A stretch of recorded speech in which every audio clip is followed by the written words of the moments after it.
What stupid crap has my car broken after a season of drifting? Be cool, like the video. Today we're going to address all the issues that the 350Z has accumulated from its one season of drifting before I put it away for 3 years to go work overseas. So let's talk about some of the issues that a 350Z might accumulate from drifting. There are none, you fool. It's a 350Z. You change the oil, you change the tires, you go drifting. But really, there are some issues with this car. That's not a good sound.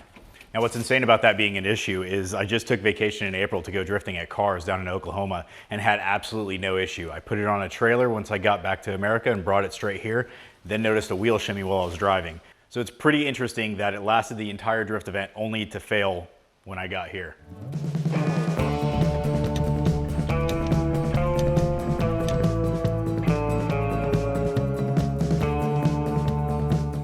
With my last drift event being just in a few days, it's very important that we figure out the issues with the car, because if it's something that I don't suspect, that would put us behind schedule waiting on parts. Thankfully, this issue is super easy to identify and very easy to fix. My rod end has exploded. And while that could have been a big issue, we only need a couple of sockets and this kit comes right off. Now we really can't blame GKTech for the issues with this car. As you can see, I've definitely been hitting the tie rod adapter because I never installed the angle stop. We've really lucked out with this being the issue because I've already ordered another angle kit from GKTech. It wasn't for this vehicle, it was for another vehicle, but I have it, so I'm going to install it. Now there is another option that we can do to fix these if I wanted to. SPL makes a tie rod end with bump steer adjustment, but those same parts, the rod end and tie rod adapter, will both adapt to the old style GKTech angle kit. They will adapt to the new one as well, but you'll need a lot more spacers.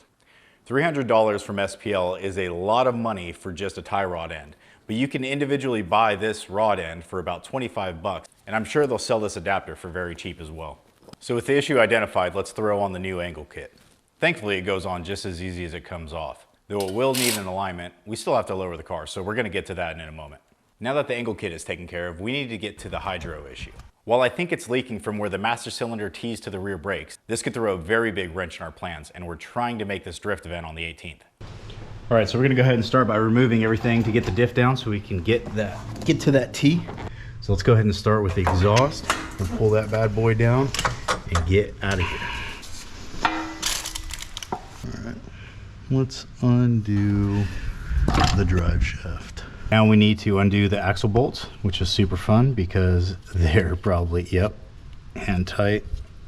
The welded diff, for whatever reason, unloosens this side every single time. And I was going to Loctite them, but since I'm taking the diff out and plan on doing subframe later, I'm just gonna go ahead and toss them in and just check them after every run, which is annoying.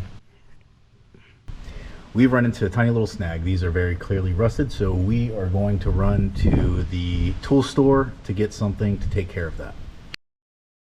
So I probably should have gone to Harbor Freight or something, but I went to Lowe's and got a 3/8 and a 1/2 inch adapter. We're gonna toss this on the impact there and send it, see how that goes.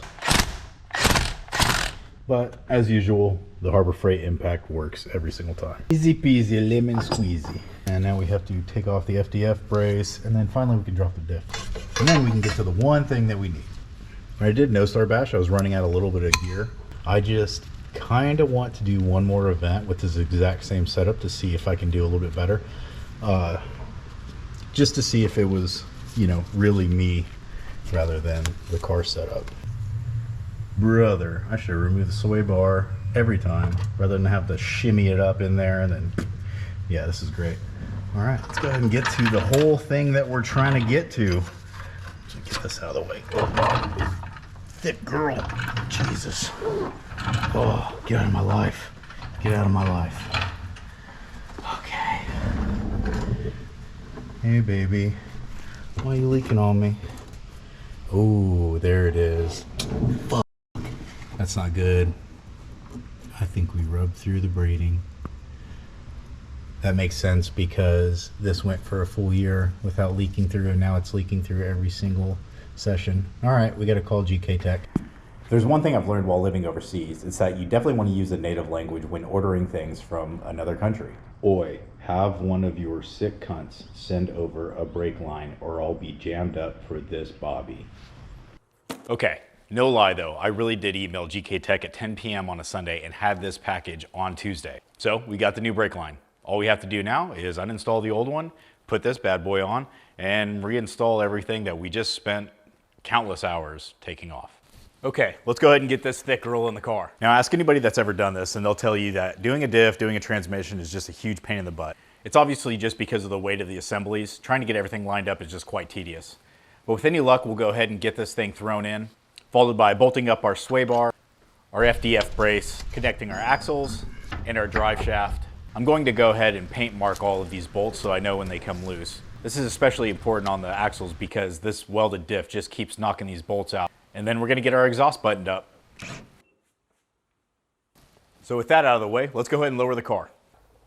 So lowering the car is gonna be a very simple affair. All I have to do is brush the threads off the coilovers, loosen the lower locking collar, and then spin that bad boy around until it gets to the height that we want. The car is now one of these lower. We'll go ahead and fix up the rear bumper, make it look a bit prettier, and then I'll have to do an alignment and bleed the hydro. So let's go ahead and make the car look a little bit better than it already does, which is not good. The rear bumper is very damaged from me dirt dropping. I'm going to go ahead and just remove this piece because there's a metal backing piece that's bent. I'm gonna knock that up straight. We'll throw some wrap here on the bottom piece. These are obviously just temporary fixes. I have an Amuse 370Z bumper coming and a new OEM bumper. We're going to do fiberglass stuff to adapt that. I know Viz already makes a kit, but I don't know how good it fits, so I'm just gonna make my own. The goal here is just to look a little bit better. So lowering the car has had an unexpected consequence. I am now super sunk. I could throw on some 25 or 35 mil spacers, which would make the car look much better, but I also don't want to rub super bad when I'm drifting. The rears need something really bad, so I may throw the 25 mils in the rear and just keep the fronts the way they are. But with the bank at Kill Care, I think that a little sunk up front's okay for right now. I mean, not in the future, we're gonna fix that, but it is what it is. We're gonna go ahead and grab our toe plates and throw these on. I'm not necessarily sure that I know what I'm doing with these, but I figure bolting these up on the same place on the wheel and running a tape measure kind of just makes sense. So we're just gonna get a roundabout toe and send it. I'm actually just recentering the wheel, so it will be off a little bit. So we're gonna get these front and rear, same number, and then we'll just adjust for a little bit of toe out so we can get that quick, you know? Okay, we're doing a little experiment for the sake of time, and I feel like it's not right because the suspension is supposed to be loaded when the car is down, assuming that since it's both unloaded. Let's take a look and see what we got. Fucking crazy. Not even remotely close. Well, that was a complete nightmare, and we managed to get tow within something reasonable. With our little bit of beautification, our hydro, and our suspension taken care of, I think the car is ready for the drift event. Now all we have to do is find out whether my time on the simulator will make me any better at Kill Care. I'll see you guys next time. Tearing up the street.